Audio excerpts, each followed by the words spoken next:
হায়দ্রাবাদের site scene দেখতে বেরিয়ে আমরা কিন্তু বেশ কিছু জায়গা একসাথে দেখিয়ে নিয়েছিলাম, কিন্তু একটা পর্বে যদি পুরোটা আপনাদের দেখাই সেক্ষেত্রে ভিডিওটা অনেকটা বড় হয়ে যাবে বলে আমি সেটাকে দুটো পর্বে ভাগ করে দিয়েছি।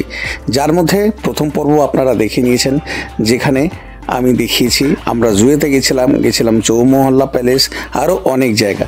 আর আজকে শুরু করব ঠিক তার পর থেকে আমরা পৌঁছে গেছিলাম ভারতবর্ষের অত্যন্ত গুরুত্বপূর্ণ এবং অত্যন্ত সুন্দর একটা মিউজিয়াম, সালারজাং মিউজিয়াম। আর আজকে ভিডিওটা এই সালারজাং মিউজিয়াম দিয়ে শুরু করব। মুসি নদীর দক্ষিণ তীরে অবস্থিত সালারজাং মিউজিয়ামটি ভারতের তৃতীয় বৃহত্তম মিউজিয়াম। এটি সপ্তাহের শুক্রবার দিন ছাড়া প্রতিদিনই সকাল 10টা থেকে বিকেল 5টা পর্যন্ত খোলা থাকে। এই মিউজিয়ামে ঢুকতে বড়দের মাথা পিছু 50 টাকা আর বাচ্চাদের 20 টাকা করে টিকিট লাগে। যদি আপনাদের কোনো জিনিস ক্লোকরুমে রাখার থাকে তাহলে এই টিকিট কাউন্টার থেকে টিকিট কাটার পর এইদিকে ফ্রিতে জিনিস রাখার জন্য ক্লোকরুম রয়েছে, সেখানে আপনারা আপনাদের মূল্যবান জিনিস রেখে দিতে পারেন। বিভিন্ন সভ্যতার সময়কালের মূল্যবান সংগ্রহের জন্য এটি ভারত তথা সমগ্র পৃথিবীতে ব্যাপকভাবে পরিচিত।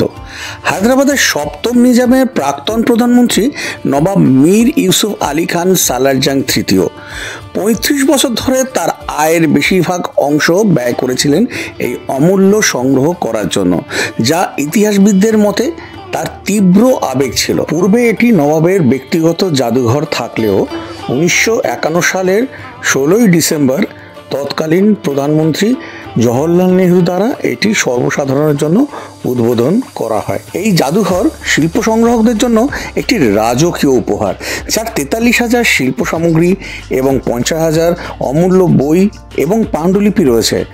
সংগ্রহগুলিতে ভারতীয় শিল্প, মধ্যপ্রাচ্য শিল্প, ইউরোপীয় শিল্প, সুদূর প্রাচ্য শিল্প, শিশু শিল্প ইত্যাদির পাশাপাশি একটি প্রতিষ্ঠাতা গ্যালারি এবং একটি বিরল পাণ্ডুলিপি বিভাগ রয়েছে। ভারতীয় শিল্পের ধরনগুলির মধ্যে রয়েছে পাথরের ভাস্কর্য, জেট খোদাই, আঁকা বস্ত্র, ব্রোঞ্জের ছবি, ক্ষুদ্রাকৃতির চিত্র, কাঠের খোদাই, আধুনিক শিল্প, বস্ত্র, ধাতব জিনিসপত্র, অস্ত্র বর্ম, হাতির দাঁতের খোদাই ইত্যাদি। মধ্যপ্রাচ্য শিল্পে আরব, পারস্য, সিরিয়া এবং মিশরের কার্পেট, কাঁচ, আসবাবপত্র, ধাতব জিনিসপত্র, বার্নিশ ইত্যাদির একটি চমৎকার সংগ্রহ রয়েছে। সুদূর প্রাচ্য শিল্পের সংগ্রহের বার্নিশের জিনিসপত্র, চীনামাটির বাসন, এনামেল, ব্রোঞ্জ, সূচিকর্ম, কাঠ এবং খড়ের কাজ, তিব্বত, চীন, জাপান, নেপাল এবং থাইল্যান্ড ইত্যাদি চিত্রকর্ম অন্তর্ভুক্ত রয়েছে। তেল এবং জল রঙের চিত্রকর্মগুলিও ইউরোপীয় সংগ্রহের একটি গুরুত্বপূর্ণ অংশ।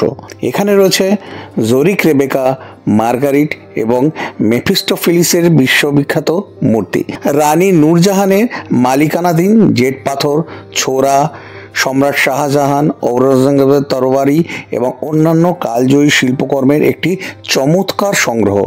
জাদুঘরটি একটি অর্ধবৃত্তাকার আকৃতির ভবন, যার দুটি তলা জুড়ে 38টি গ্যালারি রয়েছে। নিচতলায় 20টি গ্যালারি এবং প্রথম তলায় 18টি গ্যালারি রয়েছে।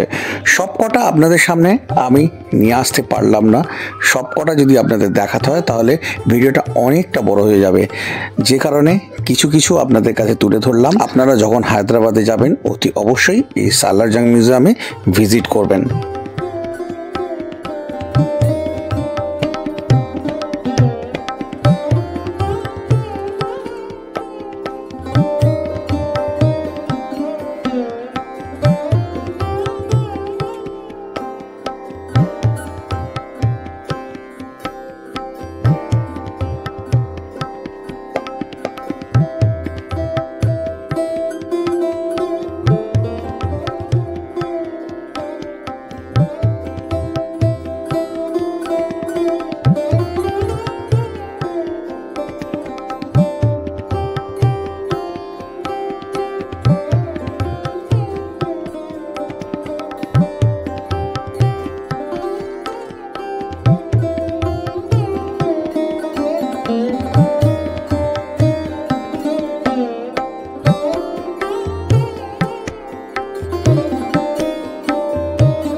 সালারজাং মিউজিয়াম দেখে নিয়ে আমরা চলে এলাম গোলকুন্ডা ফোর্ট মানে গোলকুন্ডা দুর্গ দেখার জন্য। এসেছি গোলকুন্ডা ফোর্ট।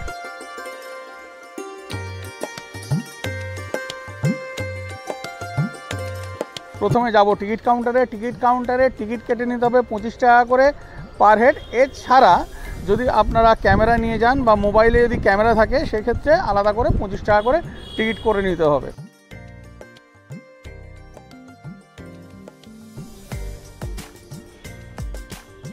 গোলকুন্ডা ফোর্টে তো আপনারা প্রবেশ করছেন, এবারে এই গোলকুন্ডা ফোর্টের একটু ইতিহাস আপনাদেরকে আমি জানিয়ে দিই।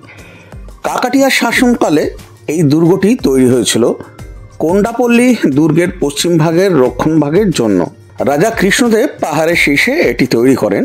তার উত্তরসূরি কন্যা রুদ্রমা দেবী এবং প্রপৌত্র প্রতাপরুদ্রের হাতে এর পুনর্নির্মাণ এবং শক্তিশালীকরণ হয়। দুর্গ এবং এর ভেতরকার শহর গ্রানাইট পাহাড়ের ওপর তৈরি হয়েছিল, যা উচ্চতায় 120 মিটার মানে প্রায় 480 ফুট ছিল।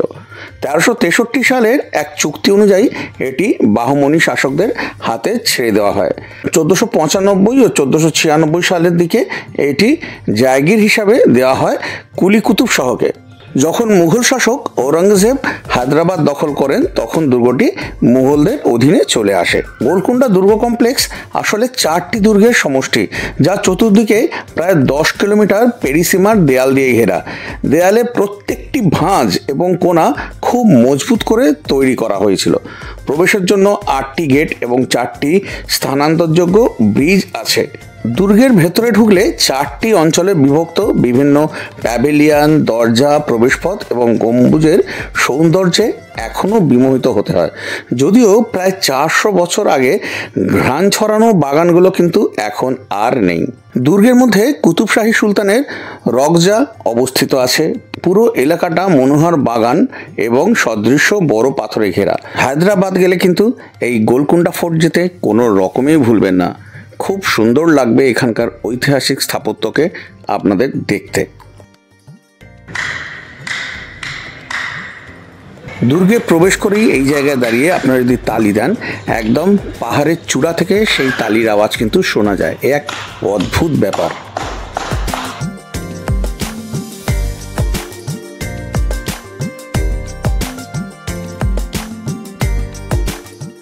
গোলকুন্ডা ফোর্ট দেখে নিয়ে আমরা চলে এলাম কুতুবশাহী টম্বেতে। এখানে ঢুকতে মাথাপিছু 10 টাকা করে টিকিট লাগে, আর গাড়ি পার্কিংয়ের জন্য আলাদা করে টিকিট করে নিতে হয়।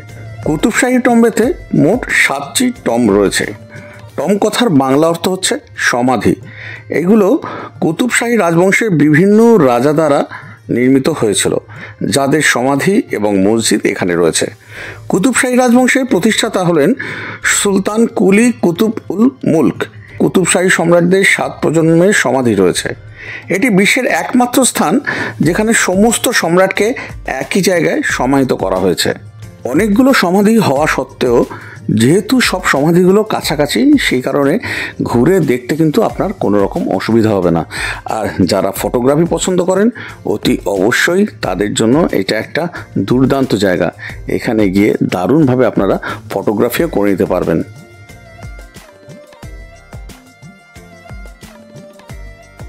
জাস্ট কুতুবশাহী টম্ব থেকে চলে এলাম শিল্পরামে। এটা হাইটেক সিটিতে রয়েছে হায়দ্রাবাদের, মানে অসাধারণ হাইটেক সিটির মধ্যে দিয়ে এলাম আমি। মানে মনে হচ্ছে যে একেবারে বিদেশে চলে এসেছি, এত সুন্দর করে বানিয়েছে। এইটা হচ্ছে শিল্পরামের মেন গেট, আর এইদিকে টিকিট কাউন্টার আছে। আজকে সানডে বলে বিশাল ভিড়। এখানে ঢুকতে বড়দের 60 টাকা করে টিকিট, আর 5 বছরের ঊর্ধ্বে বাচ্চাদের 20 টাকা করে টিকিট। এই শিল্পরাম হলো হায়দ্রাবাদের মাধাপুরে অবস্থিত একটি শিল্প ও কারুশিল্প গ্রাম। আমি এখন এই ভেতরে এসে দাঁড়িয়েছি রামায়া হায়দ্রাবাদি রিয়েল পার্ল শপের সামনেতে। এখানে অনেক রকমের আপনারা ইমিটেশন পার্লও পাবেন, রিয়েল পার্লও পাবেন। তা ভেতরে দাদা আছেন, দাদার সাথে একটু আমি কথা বলে নিচ্ছি, কোনটা কেমন রিয়েল সেটা একটু আমরা জেনে নিই। আপনাদেরকেও আমি দেখিয়ে দিচ্ছি রিয়েল ব্যাপারটা কি করে বুঝবেন। চলুন একটু দোকানের ভেতরে যাই, দেখিয়ে দিচ্ছি আপনাদের। দাদারই দোকান, এই যে এইটা ऐसा बर्थ होता सर। अच्छा, प्रेग्नेंट एग बोलते, एग ऑफ लेयर रहता, ऐसे क्रैच करके देखने तो पाउडर निकलता। अच्छा अच्छा हाँ हाँ एच डी शाइनिंग इनसाइड रहता है, टोटल लेयर लेयर लेयर रहता है। How many time roughing same layer inside रहता है, shape shining nothing happened this same casting real. এটা হচ্ছে অরিজিনাল, বুঝতে পারলেন যে এটা ঘষলে এখান থেকে ডাস্টের মতো বেরোবে। আর এই হচ্ছে এই রিয়েল পার্ল, इसका रियल पर्ल का है। रियल पर्ल अच्छा इसे स्क्रैच करके देखना कभी भी ऑर्डर जैसा आता एच डी शाइनिंग रहता, टोटल लेयर लेयर लेयर रहता। अच्छा ऊपर कैसे है सेम लेयर इनसाइड भी रहता।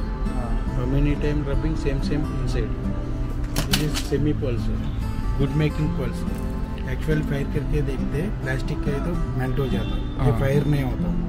ये इसको क्रैश करे तो उड़ जाता, शीशा इसे क्रैश करे तो निकल जाता। हाँ निकल गया ना।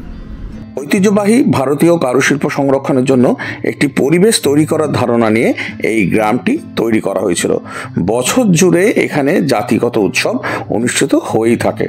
শিল্পরমম একটি কারুশিল্প গ্রাম, যা 1992 সালে প্রতিষ্ঠিত হয়েছিল। হায়দ্রাবাদ শহর থেকে মাত্র কয়েক কিলোমিটার দূরে রয়েছে এই শিল্পরমম। শিল্পরমম ঐতিহ্য এবং সাংস্কৃতিক ঐতিহ্যের এক মনোরম পরিবেশ প্রদান করে। ভারতীয় শিল্প ও কারুশিল্পের প্রচার ও সংরক্ষণ এবং কারিগরদের অনুপ্রাণিত করার জন্য রাজ্য সরকার এই শিল্পরমম প্রতিষ্ঠা করেন। এই শিল্পরমমের পারিপার্শ্বিক পরিবেশ এবং এখানকার শিল্প সত্যিই আপনাকে মুগ্ধ করবে।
শিল্পরমম দেখে নিয়ে আমরা হাজির হলাম বিড়লা মন্দিরে। এই বিড়লা মন্দিরটি প্রায় 280 ফুট উচ্চ, আর এটি 1976 সালে রামকৃষ্ণ মিশনের স্বামী রঙ্গনাথানন্দ দ্বারা ওপেনিং হয়েছিল। আর এটি সত্যি দেখার মতো। এই বিড়লা মন্দিরটি প্রতিদিন সকাল 7টা থেকে দুপুর 12টা পর্যন্ত খোলা থাকে, 12টা থেকে 2টো পর্যন্ত বন্ধ থাকে, আবার দুপুর 2টো থেকে রাত 9টা পর্যন্ত খোলা থাকে। এই মন্দিরের ভেতরে কিন্তু ফটো তোলা সম্পূর্ণভাবে নিষিদ্ধ। বিড়লা মন্দির থেকে পায়ে হাঁটা দূরত্বে রয়েছে বিএম বিড়লা সায়েন্স সেন্টার। এখানে টিকিট করে ঢুকতে হয়। আমাদের সময় কম ছিল বলে সেই কারণে আমরা আর ভেতরে প্রবেশ করিনি। আপনারা চাইলে এটি দেখে নিতে পারেন। এরপর গিয়ে আমরা হাজির হলাম সুধা কার্স মিউজিয়ামেতে। সত্যি এটা দেখার মতো। হায়দ্রাবাদ গেলে এইখানে যেতে কিন্তু কোনো রকমও ভুলবেন না। যদিও অনেকেই জানেন না এই সুধা কার্স মিউজিয়ামের ব্যাপারে, কিন্তু আমি এই ভিডিওর মাধ্যমে আপনাদেরকে জানালাম যাতে আপনারা গিয়ে ক্রিয়েশন কাকে বলে সেটা দেখতে পারেন। এবং এখানে যা যা আপনারা গাড়ি দেখবেন, প্রতিটা গাড়ি কিন্তু সচল এবং বিভিন্ন রকমভাবে সেগুলো বানানো। খুব ইন্টারেস্টিং কিন্তু এই মিউজিয়ামটা। অতি অবশ্যই আপনারা একবার যাবেন। তা চলুন এই সুধা কার্স মিউজিয়ামটাকে আপনারা একটু দেখে নিন। এই সুধা কার্স মিউজিয়াম হলো একটি ব্যক্তিগত সংগ্রহশালা। এইখানে বিভিন্ন ধরনের পুরনো এবং বিশেষভাবে তৈরি গাড়ির একটি সংগ্রহশালা, যা এই হায়দ্রাবাদে রয়েছে।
সুধা কার্স মিউজিয়াম দেখে নিয়ে তারপর আমরা চলে গেলাম মোজামজাহি মার্কেটেতে। এই জায়গাটা কিন্তু খুব সুন্দর, মানে অনেকটা সময় আপনারা এখানে স্পেন্ড করতে পারবেন। এখানে অনেক রকম খাবারের দোকান রয়েছে, আইসক্রিম পার্লার রয়েছে। এখানে বেশ কিছুটা সময় আমরা কাটিয়ে নিলাম আর নিয়ে নিলাম বিভিন্ন ধরনের আইসক্রিম। তারপর আমরা এইখান থেকে চলে গেছিলাম ডিনার করতে হায়দ্রাবাদের অত্যন্ত নামকরা একটা রেস্টুরেন্ট প্যারাডাইসে।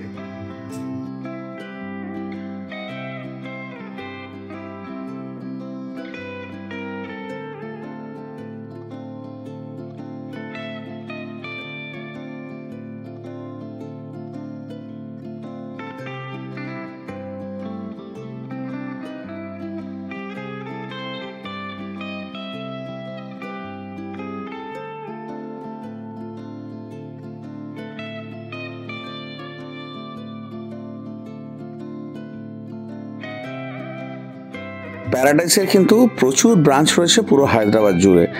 তার একটা ব্রাঞ্চে আমরা গিয়েছিলাম এবং দারুণভাবে বিরিয়ানি দিয়ে ডিনার সারলাম। এই ছিল আমাদের হায়দ্রাবাদের ঘোরার শেষ পর্ব। আশা করি আগের পর্বগুলো আপনাদের ভালো লেগেছে এবং আজকের পর্বটা যদি ভালো লেগে থাকে তাহলে অতি অবশ্যই একটা লাইক দিয়ে দেবেন, আর যদি ভালো না লাগে তাহলে তো ডিসলাইক দিতেই পারেন।